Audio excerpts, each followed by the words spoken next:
வணக்கம், வாழ்க வளமுடன். வெல்கம் டு ஃபுட்டுமா கிச்சன். வாங்க இன்றைக்கி என்ன செய்யலான்னு பார்க்கலாம். ஹலோ ஃப்ரெண்ட்ஸ், வெல்கம் டு ஃபுட்டுமா கிச்சன். வாங்க இன்றைக்கி சக்கரா மீன் ஃப்ரையும் குழம்பு தான் வைக்க போகிறோம்.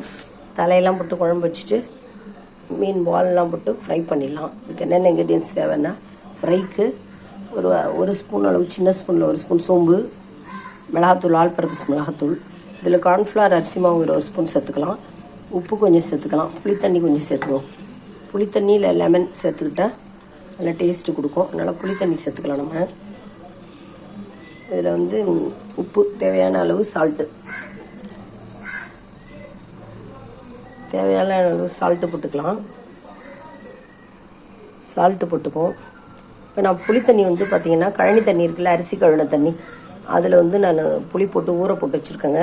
இதில் நம்ம தேவையான அளவு குழம்புக்கு உப்பு போட்டுப்போம். உப்பு போட்டுட்டா நல்லது. நான் சால்ட்டே போட்டுக்கிறேன். பார்த்துட்டு அதுக்கப்புறம் தேவையான கொஞ்சம் சால்ட்டு போட்டுக்கலாம். இது நல்லா நம்ம கரைச்சி வடிகட்டி வச்சுக்கணும். குழம்பு தாளிக்கிறது வடகம், ஒரு அரை ஸ்பூன் வடகம், வெங்காயம், பூண்டு பல் ஒரு 20 பூண்டு பல் குட்டி குட்டியாக நறுக்கி வச்சுருக்கேன், ஒரு தக்காளி நறுக்கி வச்சுருக்கேன். பூண்டும் வெங்காயமும் ரெடி அடிச்சுக்கலாம். வடகம் தாளிச்சிட்டு இதெல்லாம் வதக்கிட்டு புளித்தண்ணியில் நம்ம தேவையான அளவு ஆல் பர்பஸ் மிளகாத்தூள் போட்டு உப்பு போட்டு நல்லா கொதித்து நல்லா சுண்டி வந்தோடனே, மசாலா ஸ்மெல் போனோடனே இந்த தலையெல்லாம் போட்டுடலாங்க. தலை ஒரு 4 கொதி போட்டாலே வெந்துடும். அதுக்கு முன்னாடி மாங்காய் பிடிக்கிறவங்க மாங்காய் போட்டுக்கலாம். மாங்காய் ஒரு கண்ணை அரிஞ்சு வச்சுட்டு, ஒரு டேஸ்ட்டுக்கு ரொம்ப நல்லாயிருக்கும். மாங்காய் பிடிக்கிறவங்களுக்கு மாங்காய் போட்டால் ரொம்ப டேஸ்டியாக இருக்கும் குழம்புக்கு. நான் மாங்காவும் ஆட் பண்ண போகிறேன். நான் கடைசியாக கருவேப்பிலை தூவி இறக்கிட்டால் நம்மளோட மீன் குழம்பு, சங்கரா மீன் குழம்பு எம்மையாக சூப்பராக ரெடி ஆகிடும். இதுவும் நல்லா நம்ம பெசரி வச்சுட்டு இதில் ஊற வச்சுருவோம். மசாலாலாம் ஊற வச்சுட்டோம்னா கடைசியாக வறுத்துடலாம். வாங்க இப்போ பார்க்கலாம். எண்ணெய் நல்லா காஞ்சிடுச்சுங்க. இந்த ஸ்டேஜில் நம்ம வடகத்தை போட்டுக்கலாம். ஒரு அரை ஸ்பூன் வடகம் போட்டுட்டேன். நல்லா பொரியட்டும். வடகம் எப்பயும் பொரிஞ்சால் தான் குழம்பு டேஸ்டியாக இருக்கும். வடகம் நல்லா பொரிஞ்சோடனே நம்ம இந்த வெங்காயம் அடித்து வச்ச பூண்டு, தக்காளி எல்லாத்தையும் ஒன்றா போட்டுடலாம்.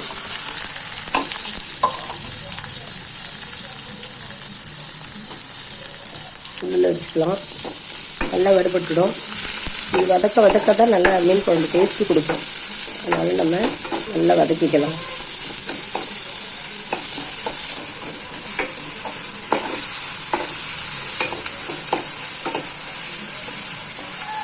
இப்போ நல்லா வதங்கிடுச்சு. நம்ம கரைச்சி வச்ச புளித்தண்ணி, உப்பு சேர்த்து போட்டுட்டோம். இதில் ஆல் பர்பஸ் மிளகாத்தூள் போட்டுடலாங்க.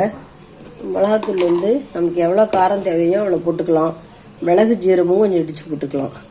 நான் மிளகாத்தூள் இந்த தடவை எங்கள் வீட்டில் காரம், அதனால் ஒரு 4 ஸ்பூன் போட்டுக்கிறேன். 2, 3, 4, 5 கூட போட்டுக்கலாம். போட்டாச்சு. இப்போ நம்ம அதை நல்லா கலக்கி விட்டுட்டு குழம்பு நல்லா கொதிக்கட்டும். கொதித்து சுண்டி வந்தோடனே மாங்காய் முதல்ல போட்டு, மாங்காய் நல்லா கொஞ்சம் ஒரு அரை வேக்காடாக வெந்த உடனே மீன் போட்டுடணும். சூப்பராக எம்மியாக ரெடி ஆகிடும் மீன் குழம்பு. சில பேர் தேங்காய் அரைச்சி ஊற்றுவாங்க. எங்கள் வீட்டில் தேங்காய் அரைச்சி ஊற்றினா பிடிக்காது. அதனால் நான் தேங்காய் அரைச்சி ஊற்றலைங்க. ரொம்ப எம்மியாக சூப்பராக டேஸ்டியாக இருக்கும். கவுச்சி இல்லாமல் நான் அந்த வாஷ் பண்ணுறதே நான் என்ன பண்ணுவேன், முதல்ல லெமன் போட்டுருவேன், வினிகர் போட்டுருவேன், அது தயிர் போடுவேன், உப்பு போடுவேன், மஞ்சத்தூள் போடுவேன். இவ்வளவும் போட்டு நல்லா தேய்ச்சி வாஷ் பண்ணுறதால அந்த கவுச்சியே இருக்காது. வெறும் காரக்குழம்பு மாதிரி தான் இருக்கும் எங்கள் வீட்டில் மீன் குழம்பு. கவுச்சி தான் எங்களுக்கு பிடிக்காது.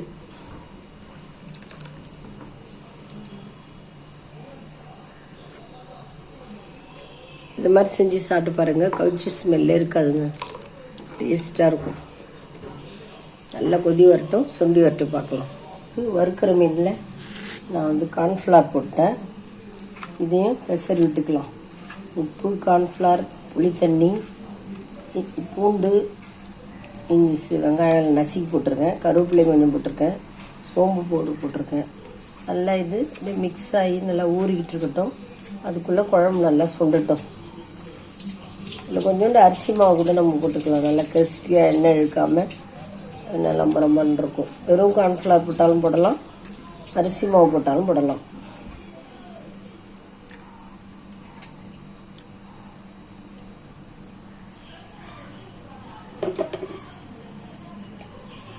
கொஞ்சம் அரிசி மாவும் அதில் போட்டுக்கிறோம். இது ஊறிக்கிட்டே இருக்கட்டும், அதுக்குள்ளே குழம்பு நமக்கு ஆகிடும்.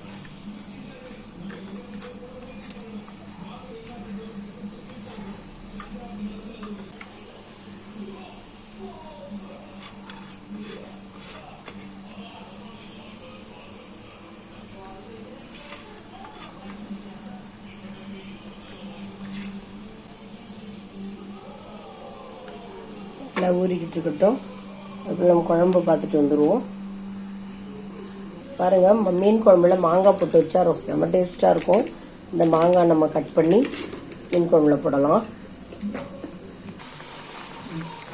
மாங்காய் போட்டால் குழம்பு ரொம்ப டேஸ்ட்டாக இருக்குங்க. நல்லா மீன் குழம்பு கொதித்து நல்லா சுண்டிகிட்டு இருக்கு. இந்த ஸ்டேஜில் நம்ம மாங்காய் போடலாம். மாங்காய் போட்டால் அந்த குழம்பே ஒரு டேஸ்டியாக இருக்கும். பார்க்கவும் எப்படி கலர்ஃபுல்லாக எப்படி இருக்கு பாருங்கள். எங்களுக்கு குழம்புல மாங்காய் போட்டால் ரொம்ப பிடிக்கும். ஒரு அரை வேக்கடா வேகட்டும். வெந்த உடனே கொஞ்சம் நான்வெஜ் சாப்பிடாதவங்களுக்கு குழம்பு எடுத்து வச்சுட்டு அதுக்கப்புறம் நம்ம மீன் போட்டுடலாம்.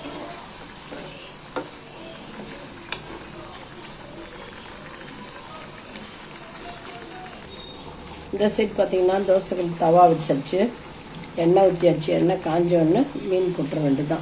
தவாவில் வறுத்துடலாம். குட்டி குட்டி மீனாக தான் இருக்குது.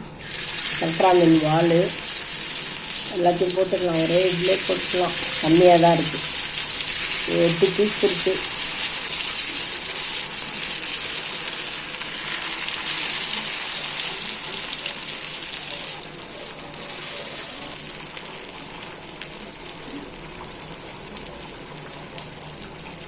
நல்லா இந்த மசாலாலாம் மேலே தடவி மரம்னு வறுத்துட்டோம்னா சூப்பராக எண்ணெயாக ரெடி ஆகிடும்.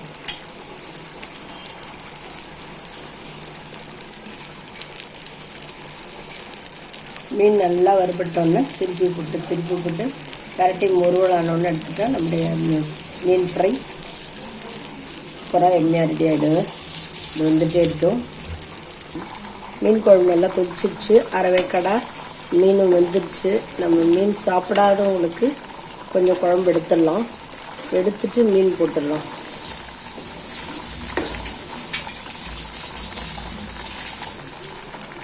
பாருங்கள், இல்லை குழம்பு சாப்பிடாதவங்களுக்காக ஒரு 2 பீஸ் மாங்காய் போட்டு குழம்பு எடுத்துடலாம். ஒரு 3 பீஸ் போட்டிருக்கேன், எடுத்துடுறேன். குழம்பு அவங்களுக்கு போதும். 2 பேர் சாப்பிட்றதுக்கு வெஜ்ஜு குழம்பு, வெறும் காரக்குழம்பு எடுத்தாச்சு. இனிமேல் நம்ம மீன் போட்டுக்கலாம்.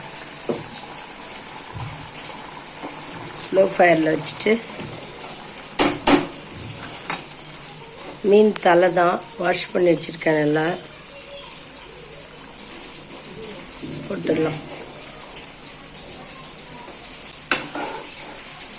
போட்டாச்சு. இப்போ நம்ம இதில் தண்ணி ஊற்றிடலாம். கொஞ்சம் தண்ணி ரொம்ப கட்டியாக இருக்குது. கொஞ்சம் ஒரு 1/4 டம்ளர் தண்ணி வாஷ் பண்ணி ஊற்றிடலாம். குழம்பு கொதிக்கிட்டோங்க. மீன் குழம்பு ரெடி. மீன் வெந்தவுடனே மீன் குழம்பு ரெடி. மீன் குழம்பும் மீன் ஃப்ரையும் ரெடி ஆகிடுச்சுங்க. இந்த வீடியோ பிடிச்சிருந்ததுன்னா லைக் பண்ணுங்கள், கமெண்ட் பண்ணுங்கள், ஷேர் பண்ணுங்கள், மறக்காமல் சப்ஸ்கிரைப் பண்ணுங்கள். Thanks for வாட்சிங்க. நம்ம நெக்ஸ்ட் வீடியோவில் பார்க்கலாம்.